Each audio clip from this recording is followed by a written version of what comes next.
अस्सलाम वालेकुम student, 10th class chemistry chapter number 12। और आज हम स्टडी करने जा रहे हैं अल्कीन को। तो अल्कीन क्या होते हैं? अल्कीन्स को कहा जाता है ओलिफिन्स। और ओलिफिन्स जो है वो दो लैटिन वर्ड्स का कॉम्बिनेशन है, ओलियम एंड फिन्स। ठीक है, फिन्स जो है वो डिराइव किया गया फिकेयर से। ठीक है, तो ओलियम मींस ऑयल एंड फिकेयर का मतलब होता है टू मेक, यानी ऑयली प्रोडक्ट्स। अल्कीन्स जो होते हैं वो ऑयली प्रोडक्ट्स देते हैं, इसी वजह से इनको ओलिफिन्स कहा जाता है। कब ऑयली प्रोडक्ट्स देते हैं? When they react with halogens. जब अल्कीन हैलोजन के साथ रिएक्ट करते हैं तो ये ऑयली प्रोडक्ट्स देते हैं। सारे अल्कीन नहीं, लोअर अल्कीन जो होते हैं वो ऑयली प्रोडक्ट देते हैं जब उनका रिएक्शन होता है हैलोजन के साथ। तो अल्कीन का जनरल फार्मूला है CnH2n, ये उसका जनरल फार्मूला होगा। और याद रखें, alkenes are unsaturated hydrocarbon. Unsaturation होती है इनमें, यानी कार्बन डबल बॉन्ड कार्बन पाया जाता है। तो उसके बाद अब हम देखेंगे कि इसके जनरल फार्मूले में हम n की वैल्यू पुट करेंगे। और याद रखें, अल्कीन में n की वैल्यू 2 से स्टार्ट होती है। ठीक है, 2, 3, 4 से लेकर 10 तक। 10th क्लास केमिस्ट्री में हमने यहां तक सिर्फ 10 तक ही स्टडी करना है। तो अब हम वैल्यू पुट करेंगे CnN की जगह 2, H2, उसके बाद N की जगह फिर 2। तो इसमें जब वैल्यू पुट की तो C2H22 4, तो C2H4 इसको हम नाम देते हैं ईथीन का, जिसका स्ट्रक्चरल फार्मूला कुछ इस तरह से है कि दो कार्बन है C2, कार्बन और कार्बन के दरमियान क्या है? Double bond. उसके बाद कार्बन, एक कार्बन के साथ दो हाइड्रोजन सिंगल बॉन्ड के साथ अटैच, और इस कार्बन के साथ भी दो हाइड्रोजन सिंगल बॉन्ड के साथ अटैच। इसको हम कहते हैं ईथीन या फिर इथाइलिन भी कहते हैं। उसके बाद जो उसका दूसरा मेंबर है वो है, उसमें हम जब n की वैल्यू पुट करेंगे तो हमारे पास फार्मूला आएगा, यानी जो मॉलिक्यूलर फार्मूला बनेगा C3H6, जिसको हम कहते हैं प्रोपीन। उसमें 3 कार्बन एटम होंगे। तरीकाकार कुछ इस तरह से है कि जो लास्ट 2 कार्बन एटम है, जैसे ये और ये, 3 में से इन दो के दरमियान जो होगा वो डबल बॉन्ड बनेगा। बाकी वैलेंसी जो है वो कार्बन की हम हाइड्रोजन के साथ सेटिस्फाइड करेंगे। जैसे एक यहाँ पे कार्बन फर्स्ट है तो इसने एक बॉन्ड बनाया हुआ है, तो बाकी 3 बॉन्ड जो होंगे इसके हाइड्रोजन के साथ बनेंगे। अब दूसरा कार्बन है, इसने एक इस कार्बन के साथ और 2 इस कार्बन के साथ, इस कार्बन के 3 बॉन्ड है, तो ये एक बॉन्ड किसके साथ बनाएगा? हाइड्रोजन के साथ। और उसके बाद ये 2 बॉन्ड इधर बना चुका है ये कार्बन, तो 2 इसके मजीद हाइड्रोजन के साथ बनेंगे। तो इसको हम क्या कहते हैं? प्रोपीन। और उसके बाद है C4H2, इसके बाद n की वैल्यू अगर 4 रखेंगे तो C4H8 बनेगा, तो इसको नाम दिया जाता है ब्यूटीन का। ब्यूटीन 4 कार्बन है, लास्ट कार्बन के दरमियान जो है आप डबल बॉन्ड लगाएंगे। बाकी कार्बन की वैलेंसी जो है वो आपने हाइड्रोजन के साथ सेटिस्फाई करनी है। पहले कार्बन इधर एक बॉन्ड बना चुका है तो 3 हाइड्रोजन के साथ, इसके 2 बॉन्ड है, मजीद 2 बॉन्ड इसके हाइड्रोजन के साथ। इस कार्बन के देखें 2 इधर है और एक इधर है, 3 बॉन्ड है, तो एक हाइड्रोजन के साथ, और बाकी इसके 2 बॉन्ड है तो इसके 2 बॉन्ड मजीद हाइड्रोजन के साथ। तो इसको हम कहते हैं ब्यूटीन या ब्यूटाइलिन। इस तरह ये प्रोपीन है तो प्रोपाइलिन। और पेंटीन, इसमें कार्बन की वैल्यू आप कार्बन में जब n की वैल्यू 5 पुट करेंगे तो C5H25 यानी 10 बनेगा, तो इसको पेंटीन कहते हैं। लास्ट 2 कार्बन के दरमियान डबल बॉन्ड, बाकी वैलेंसी जो है आपने हाइड्रोजन के साथ सेटिस्फाई करनी है। इसके साथ 3 हाइड्रोजन, इसके साथ 2, इस कार्बन के साथ भी क्या करना है आपने? 2 हाइड्रोजन, और इसने 2 और 1 3 बॉन्ड बना लिए हैं, तो यहाँ पे 1 हाइड्रोजन और यहाँ पे कितने? 2 हाइड्रोजन आएंगे। तो ये पेंटीन। तो ये अल्कीन है जिसमें आपने क्या करना है? सिर्फ n की वैल्यू पुट करना है और उसने मॉलिक्यूलर फार्मूला के साथ साथ स्ट्रक्चरल फार्मूला ड्रा करना है। और नेक्स्ट इसके बाद अक्रेंस के अल्कीन जो है वो कहाँ कहाँ पाए जाते हैं। तो अल्कीन की जो अक्रेंस है वो ये बताते हैं कि अल्कीन जो होते हैं वो मोर रिएक्टिव होते हैं। अल्केन, अल्कीन और अल्काइन, इन तीनों में अगर कंपैरिजन देखा जाए तो अल्कीन जो है वो मोर रिएक्टिव है। तो रिएक्टिव होने की वजह से they seldom occur free in nature. ठीक है, मतलब जो है वो कभी कभार बहुत, यानी ऐसा कह सकते हैं कि शाज़ो नादर ही क्या होते हैं? फ्री स्टेट में पाए जाते हैं। मतलब ये दूसरे मॉलिक्यूल के साथ ये क्या करते हैं? रिएक्ट कर जाते हैं, इजीली रिएक्ट करते हैं। ये बॉन्डेड फॉर्म में पाए जाते हैं, यानी ये फ्री स्टेट में नहीं पाए जाते। उसके बाद lower alkenes occur in coal gas in minute quantity.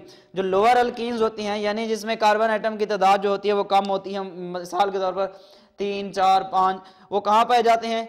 Coal gas में पाई जाती हैं, लेकिन उसकी मिकदार कितना होती है? माइन्यूट सी मिकदार होती है, उसमें माइन्यूट क्वांटिटी होती है। उसके बाद बताया गया कि ethylene present in natural gas sometimes to the extent of 20%।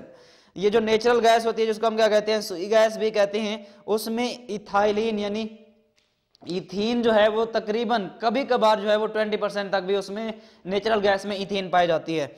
उसके बाद उसकी अक्रेंस कहाँ है और कहाँ पाई जाती है, अल्केन मेंबर कहाँ पाए जाते हैं, क्रैकिंग ऑफ पेट्रोलियम, वहां से भी मतलब इसको हम क्या कर सकते हैं, उसके हासिल कर सकते हैं इसकी अक्रेंस। ये तो था मतलब अल्कीन और उसकी अक्रेंस के बारे में।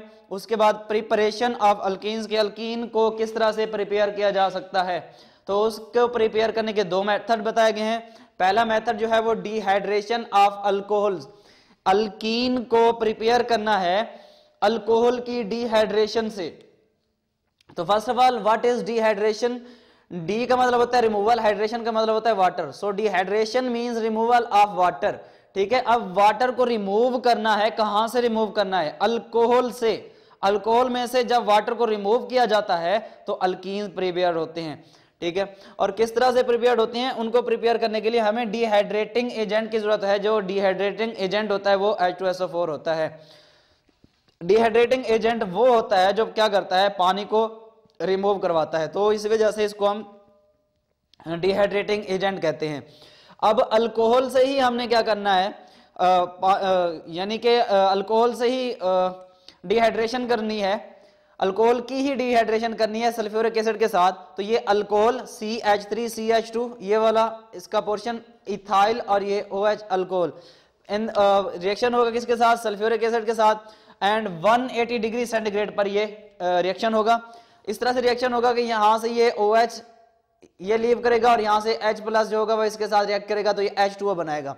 CH3CH2 इसके ऊपर पॉजिटिव और यहां से इसके साथ नेगेटिव, यहां पे इसका कॉम्बिनेशन होगा। तो ये रिएक्शन जो होगा इसमें CH3CH2 ये इथाइल और HSO4 ये कहां से आया, ये यहां से वाटर और यहां से इथाइल और हाइड्रोजन सल्फेट, इथाइल और हाइड्रोजन सल्फेट आपस में कंबाइन हो जाएंगे, इथाइल हाइड्रोजन सल्फेट बनेगा और उसके बाद क्या बनेगा, वाटर बनेगा। तो पहला प्रोडक्ट जो हमारे पास यहाँ पे आया वो था इथाइल और हाइड्रोजन सल्फेट और H2O।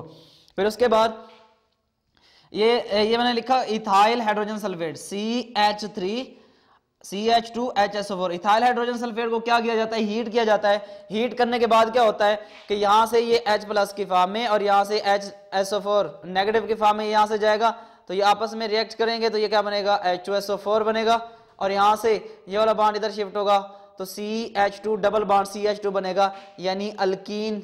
अल्कीन यानी कौन सा, इथीन या इथाइलिन जो होगी प्रिपेयर होगी और एट द एंड जो होगा H2SO4 हासिल हो जाएगा, क्योंकि H2SO4 क्या था यहाँ पे हमने यूज किया था एज अ कैटलिस्ट वगैरह। तो ये पहला मेथड था जिसमें हमने अल्कोहल से क्या किया, अल्कोहल की डिहाइड्रेशन कराई, इसमें से वाटर को रिमूव कराया और उसके बाद जो हमारे पास बना वो क्या था, इथाइल हाइड्रोजन सल्फेट था। इथाइल हाइड्रोजन सल्फेट को मजीद हीट किया तो क्या बना, अल्कीन बना, पहला मेथड। और उसके बाद यहाँ पे जो है दूसरा मेथड है dehydrohalogenation of alkyl halide. First of all इसके आपने क्या करना है, हेडिंग को समझना है। डीहाइड्रोहेलोजिनेशन मतलब रिमूवल, डी का मतलब होगा removal of hydrogen and halogen. अब हाइड्रोजन और हैलोजन को रिमूव करना है और कहां से, अल्काइल हैलाइड से। अल्काइल हैलाइड होगा, अल्काइल हैलाइड में से जब हाइड्रोजन और हैलोजन रिमूव होंगे तो अल्कीन प्रिपेयर होगी। ठीक है, अब अल्काइल हैलाइड कौन से होते हैं, अल्काइल हैलाइड जो हैं उनका जो जनरल फार्मूला है वो ये है RX, R अल्काइल और हैलाइड हैलोजन्स। हैलोजन कौन से हो सकते हैं, फ्लोरीन, क्लोरीन, ब्रोमीन, ये हैलोजन होते हैं। तो इनमें से जब इसका रिएक्शन होगा किसके साथ कि ये अल्काइल, आप अल्काइल हैलाइड कौन से बना सकते हैं, CH3Cl बन सकता है, CH3Br भी बन सकता है। इसी तरह अब दूसरा अल्काइल इथाइल, अगर आप CH3 लें तो वो मिथाइल, अगर आप CH3CH2 ले तो इथाइल, CH3CH2CH2 ले तो वो प्रोपाइल। अब मिथाइल क्लोराइड या ब्रोमाइड, इथाइल क्लोराइड या bromide, ethyl chloride propyl chloride या ब्रोमाइड। आप फ्लोरीन के अलावा, फ्लोरीन और आयोडीन के अलावा मतलब आप ये ले सकते हैं क्लोरीन और ब्रोमीन। तो वही अल्काइल हैलाइड लेना है, इसमें से क्या कराना है, हाइड्रोजन और हैलोजन को। अल्काइल हैलाइड लिया, हाइड्रोजन और हैलोजन को कैसे रिमूव करेंगे, अल्कोहलिक KOH लेंगे। ठीक है, अल्कोहलिक KOH का मतलब क्या है कि आपने KOH लेना है, उसमें सम ड्रॉप, फ्यू ड्रॉप्स ऑफ के अल्कोहल के डाल देना, एथेनॉल वगैरह के डाल देंगे तो वो क्या बन जाएगा, अल्कोहलिक KOH बन जाएगा। तो इसमें Cl, इसमें आप नोट कर रहे हैं कि ये जो फंक्शनल ग्रुप जिस कार्बन के साथ जुड़ा हुआ है उसको मैंने नाम यहाँ पे लिखा अल्फा कार्बन का, और उसके साथ वाली कार्बन कौन सी है, बीटा कार्बन। तो आपने इस कार्बन से इस हेलोजन को रिमूव करना है Cl नेगेटिव की फॉर्म में, और ये H प्लस की फॉर्म में यहाँ से जाएगा। तो यहाँ से ये जो H प्लस निकलेगा ये OH नेगेटिव इसके ऊपर अटैक करेगा, OH नेगेटिव और H प्लस रिएक्ट करेंगे, वाटर बनेगा, और यहाँ से K पॉजिटिव और Cl नेगेटिव रिएक्ट करके KCl, अगर आप Cl ले रहे हैं तो यहाँ पे KCl ये बनना चाहिए, ठीक है। तो ये KCl बन जाएगा, और उसके बाद यहाँ से ये वाला बॉन्ड इधर शिफ्ट होगा तो CH2 डबल बॉन्ड CH2, यानी क्या प्रोड्यूस हो जाएगा, अल्कीन जो होगा वो प्रोड्यूस हो जाएगा। अब देखें यहाँ पे कि इसमें से हाइड्रोजन भी रिमूव हुआ और अल्काइल हैलाइड में से हेलोजन भी रिमूव हुआ। तो हाइड्रोजन और हेलोजन के रिमूवल को हम क्या कहते हैं, डीहाइड्रोहेलोजिनेशन, और अल्काइल हैलाइड ही लिया था in presence of alcoholic KOH, तो अल्कीन प्रिपेयर हुआ था। सो ये लेक्चर जिसमें हमने अल्कीन्स के बारे में पढ़ा और उसके बाद प्रिपरेशन ऑफ अल्कीन्स।